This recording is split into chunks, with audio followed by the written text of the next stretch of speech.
ஈரோட்டில் நடைபெறும் தாவேகா பிரச்சார கூட்டத்துக்கு காவல்துறை சார்பில் 84 நிபந்தனைகள் விதிக்கப்பட்டிருக்கு.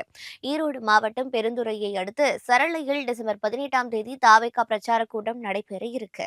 இந்த கூட்டத்திற்கு ஈரோடு மாவட்ட போலீசார் 84 நிபந்தனைகள் விதிச்சிருக்காங்க. இது குறித்த பட்டியல் பெருந்துறை பகுதி கட்சி பொறுப்பாளர்களிடம் வழங்கப்பட்டு இருக்கு.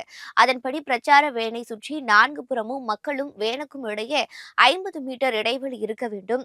பொதுமக்கள் வந்து செல்லும் போது தள்ளுமுள்ளு இல்லாத வகையில் கூட்டத்தை கட்டுப்படுத்த தன்னார்வலர்கள் ஏற்பாடு செய்ய வேண்டும் என கூறப்பட்டு இருக்கு.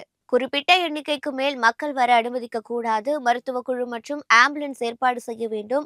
அவசர காலத்தில் தீயணைப்பு மற்றும் ஆம்புலன்ஸ் வாகனங்கள் வந்து செல்லும் வகையில் தனி வழி விட வேண்டும். மின்கம்பங்கள், மரங்கள், உயரமான கட்டடங்கள், விளம்பர போர்டுகள் மீது தொண்டர்கள் ஏறி நிற்காமல் இருக்குமாறு பார்த்துக் கொள்ள வேண்டும் என்பன உள்ளிட்ட 84 நிபந்தனைகளை போலீஸ் தரப்புல விதிக்கப்பட்டுள்ளதாக தாவேகா நிர்வாகிகள் தெரிவிச்சிருக்காங்க.